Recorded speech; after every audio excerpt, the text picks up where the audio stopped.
Selamat datang di channel Langkah Baru, tempat kita ngobrol santai, refleksi, dan belajar bareng tentang diri sendiri.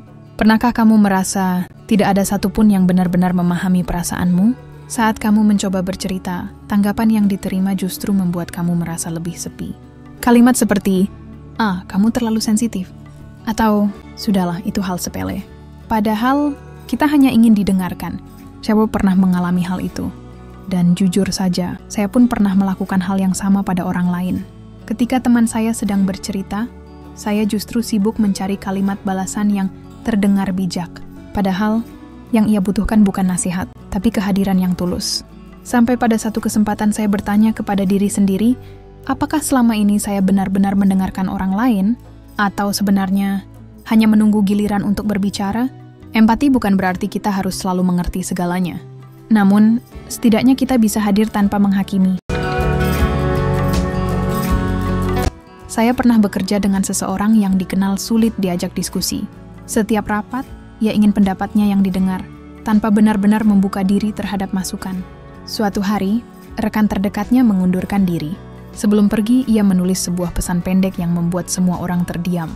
Aku harap suatu saat nanti kamu bisa belajar mendengarkan, bukan hanya berbicara. Pesan itu membuatnya merenung cukup lama.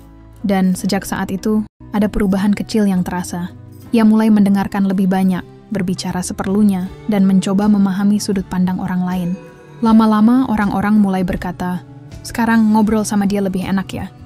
Padahal yang berubah bukan sikapnya secara keseluruhan, tapi cara ia hadir saat orang lain berbicara. Lalu bagaimana cara kita belajar mengerti orang lain? Tidak perlu rumit. Coba mulai dari 3 hal ini.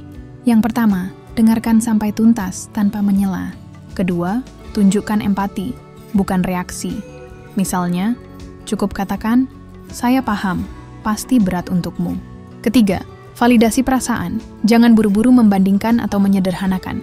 Kadang empati itu sesimpel bilang, aku nggak bisa bayangin sih, tapi aku ngerti kok kamu lagi capek banget. Karena empati bukan soal memberikan solusi tercepat, tapi tentang menjadi tempat yang aman untuk bercerita. Seorang tokoh psikologi, Carl Rogers, pernah mengatakan, mendengarkan secara empatik berarti membuka hati, bukan hanya telinga. Dan saya rasa hal itu benar adanya. Karena saat kita membuka hati untuk memahami orang lain, kita juga sedang memberikan ruang bagi orang lain untuk memahami kita. Karena komunikasi yang sehat tidak selalu dimulai dari berbicara. Terkadang, ia dimulai dari kesediaan untuk diam dan hadir sepenuh hati. Kita memang tidak selalu bisa memahami semua orang, namun kita bisa memilih untuk tidak menghakimi. Kita bisa memilih untuk hadir dan menjadi teman yang mau mendengarkan. Dan siapa tahu, kehadiran sederhana itu adalah hal yang paling seseorang butuhkan hari itu. Mari kita mulai dari diri sendiri. Pelan-pelan kita belajar mengerti, bukan untuk terlihat baik, tapi agar hubungan kita menjadi lebih sehat, lebih jujur, dan lebih manusiawi.